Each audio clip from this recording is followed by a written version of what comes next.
My name is Ruth Spencer, and I'm an artist working in Birmingham in a collective studio in Birmingham. And my work in the 2020 collection is birds. Well, I'd worked in Hong Kong prior to the riots, and when they erupted again, the umbrella protests, I was really shocked by the amount of violence.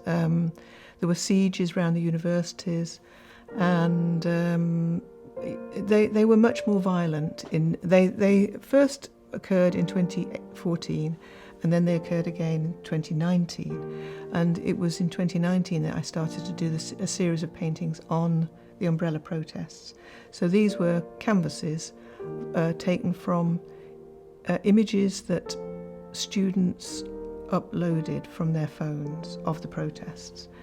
And when we got locked down, I thought, well, I was working at home. I'll work at home, but I'll work on a smaller scale. So I did a series of paintings on wooden boards of the discarded umbrellas that got smashed up in the protests. Essentially, there was after the protests, when the streets were cleared, there were all these smashed umbrellas, and in my case, I wanted to allude to the freedoms that the people were fighting for, and so the fabric of the umbrella has birds in flight on it. And I saw the birds in flight as representing the freedoms that the people were fighting for.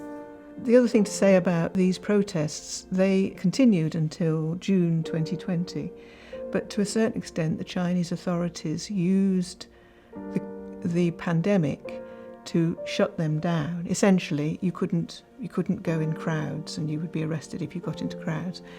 And to a certain extent, also the protests were superseded by other protests in the news, like the Black Lives Matter and news of the pandemic.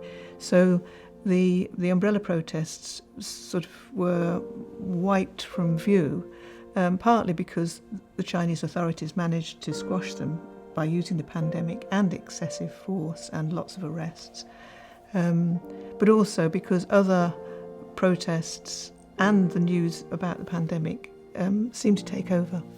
When you looked at those people facing off the police, they seemed so vulnerable. The umbrellas represented some vulnerability to me, and the police were obviously very well protected and were using quite excessive force against them. So yes, I didn't want those protests to be forgotten, although they were, in the end, unsuccessful, if you can say that. You know, I mean, they didn't get what they wanted. They were all, you know, there's a lot of arrests, and the protests were effectively squashed.